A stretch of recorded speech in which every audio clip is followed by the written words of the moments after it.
Welcome back to Revise and Resubmit, the show that takes you straight to the heart of academic research.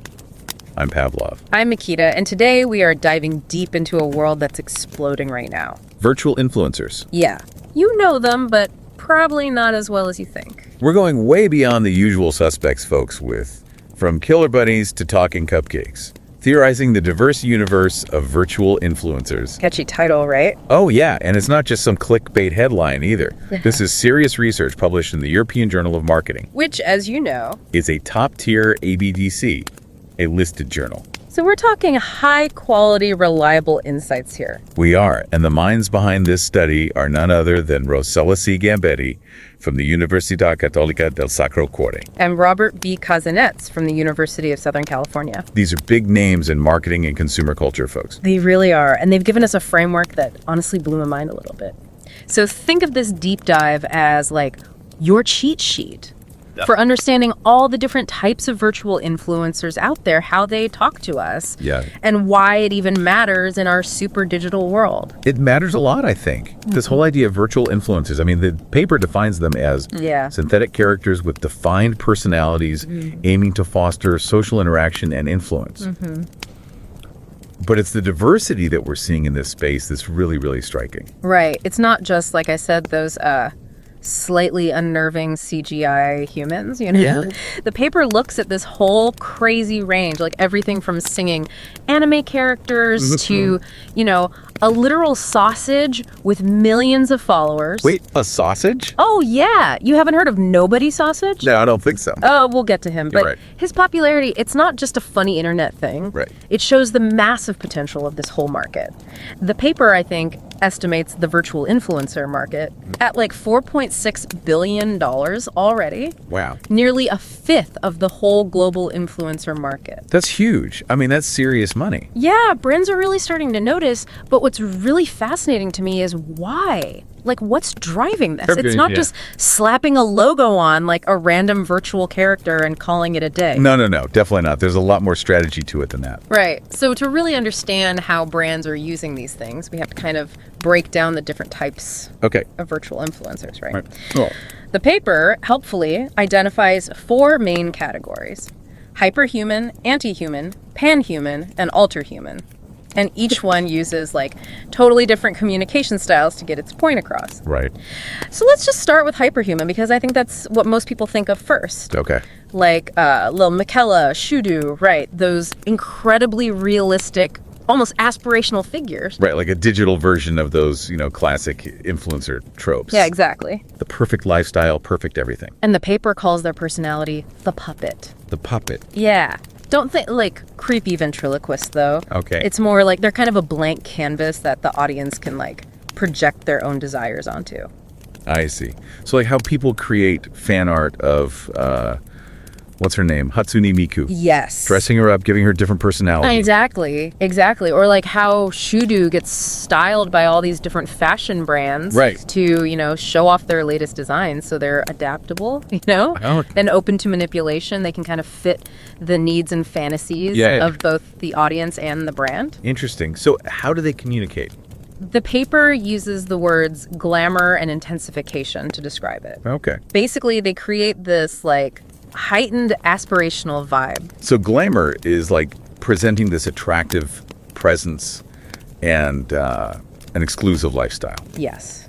And think, you know, luxury brands, exotic locations, high profile events, all to make the audience feel like, ooh, I want that. Right. And then intensification.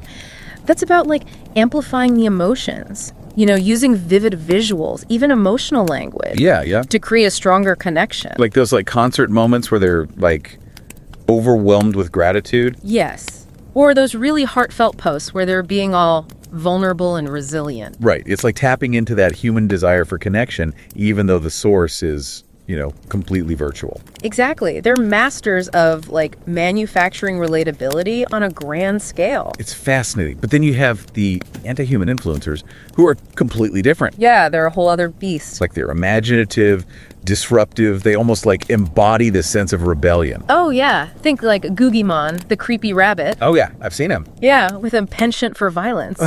Or FN Mika, the cyborg rapper obsessed with guns. Right. They're definitely not your typical influencer.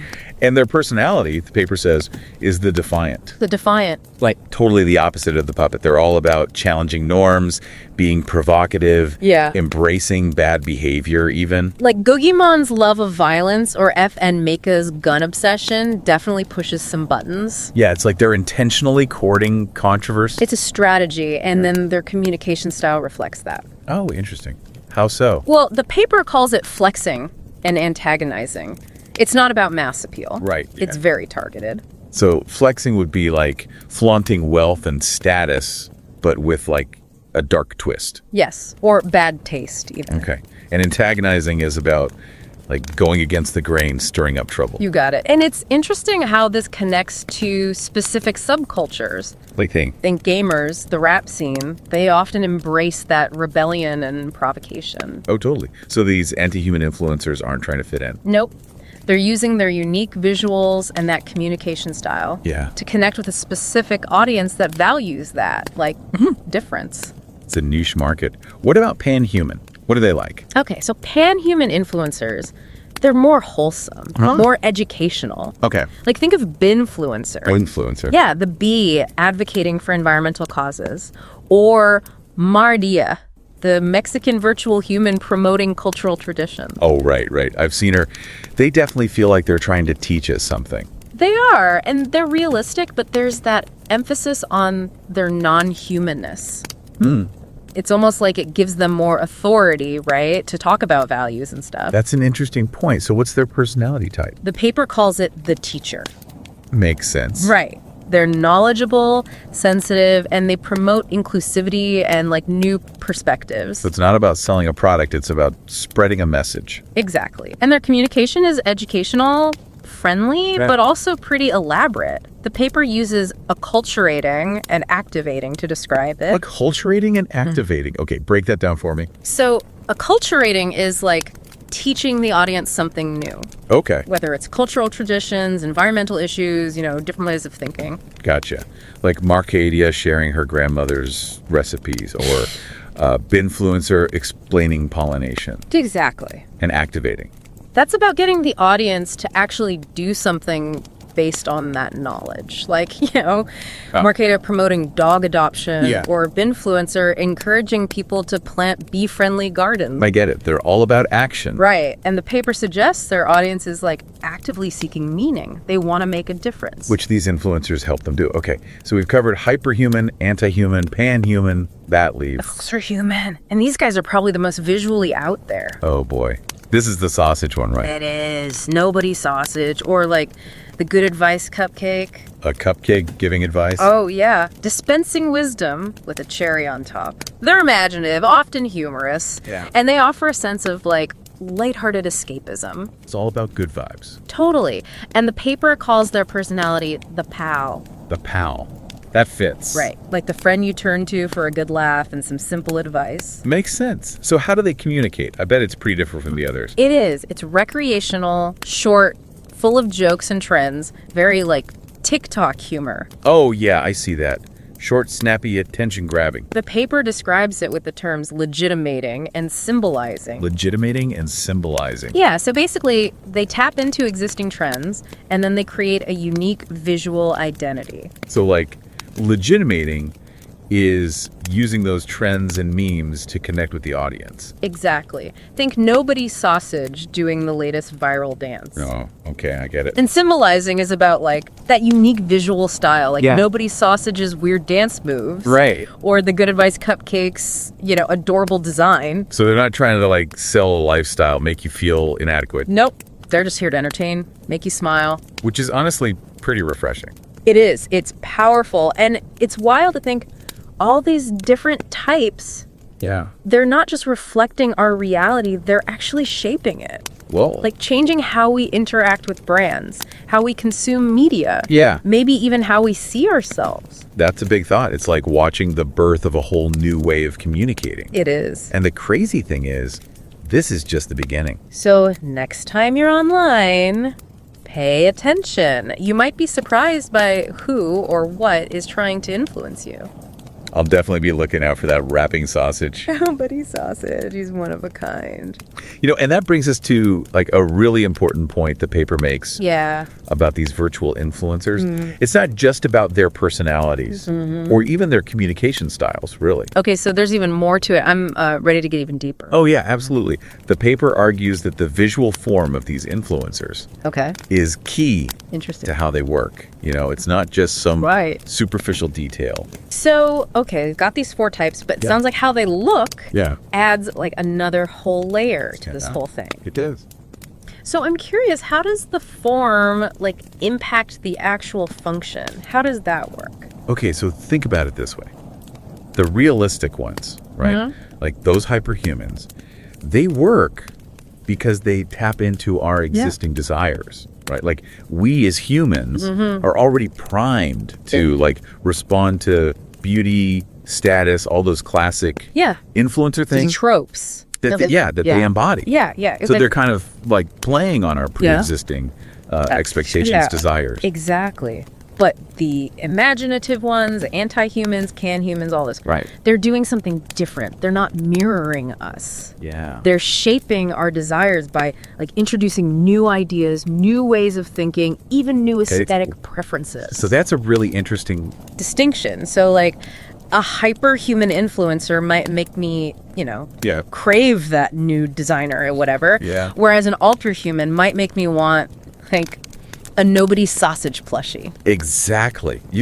And this has like huge implications for how brands use these things, right? Yeah. Like a brand that wants to reinforce traditional ideas about beauty and luxury. Right. They might go with a hyperhuman influencer. But a brand that wants to be edgy, disruptive, even ethical, might choose something purpose-driven. Exactly. It's almost like choosing like the right tool for the job. Yeah. But the tools are like virtual beings with personalities. It's wild. This kind of reminds me of something the paper mentioned. This idea of technocultural entanglement. I don't know if you remember that. Yes. That's such a crucial concept, I think, to understanding all of this. So basically what technocultural entanglement means is that technology isn't just this like separate force acting on us. It's interwoven with our culture, our histories, like how we think and behave. So it's not just that we have virtual influencers because, we have the technology now, but it's also that the technology itself is like informed by our culture. It is. And like vice versa. They both affect each other. Exactly. So virtual influencers are kind of a perfect example of this. They really are. Yeah. They're like born from the technology, but they draw on existing cultural things, like think anime, cartoons, sci-fi, right? And then they kind of feed back into those narratives. They do change them, expand them. It's a cycle. So they're like a reflection of us, but also something that can change us. Totally. Yeah, and that's what makes them so fascinating, but also potentially like powerful, because it's not just about selling products anymore. Right. It's about like influencing how we see the world, what we value, even like who we want to be. This is really making me think about like the future of influence in a like whole new way. It's not just about humans with tons of followers. It's about these virtual beings, these like digital creations that are getting more and more sophisticated and like integrated into our lives.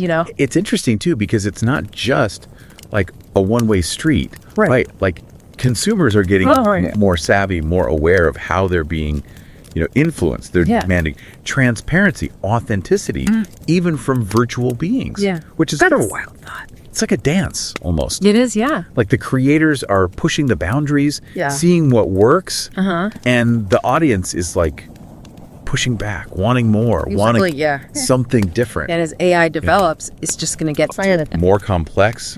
We're already seeing virtual influencers that like can learn, adapt, even create their own content, which is that's crazy. It makes you wonder what happens when we like literally can't tell the difference between human and virtual. It's a question a lot of people are like grappling with right now.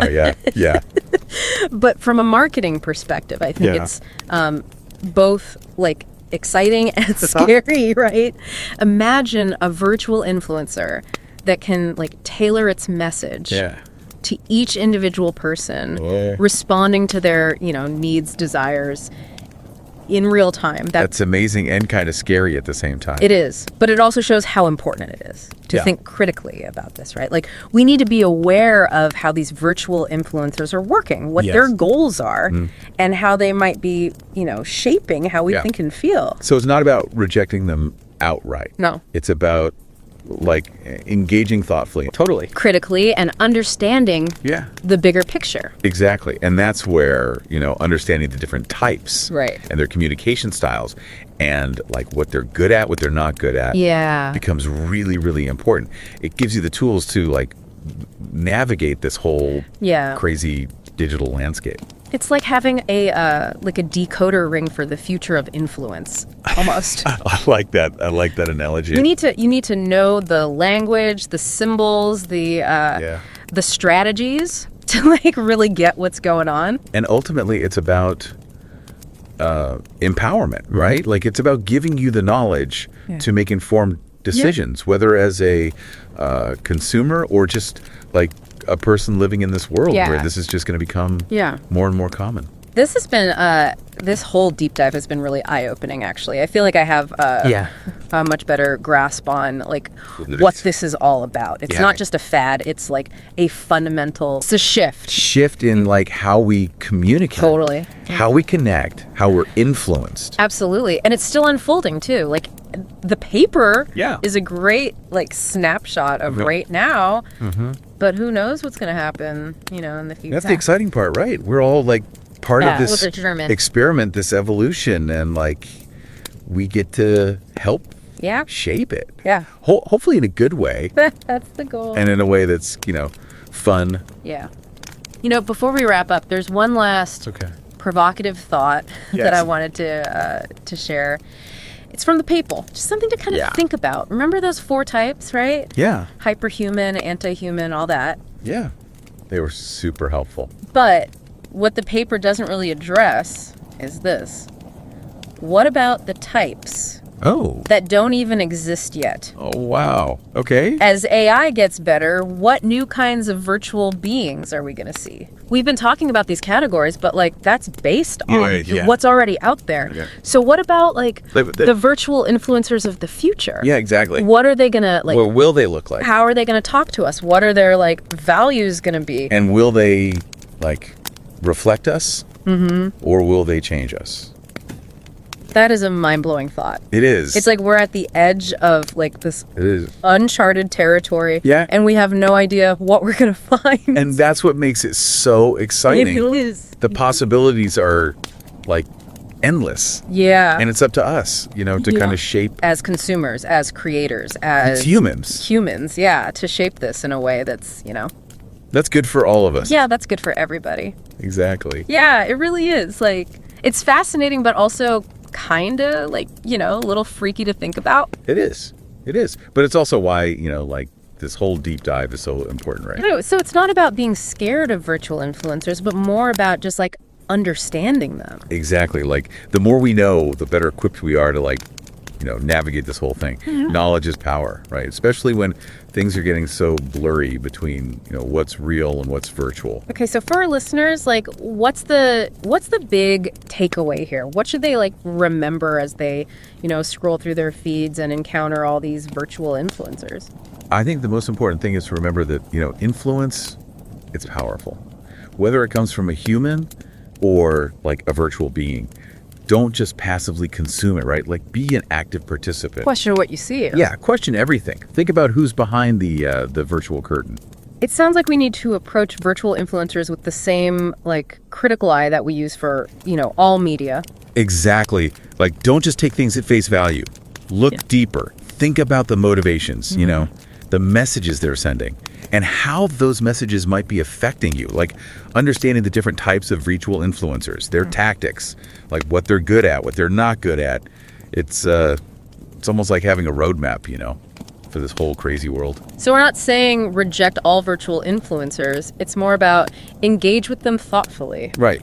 Be critical. Yeah, and like you said, the more knowledge we have, Yeah. the better decisions we can make. Totally. About who and what we let influence us. Exactly.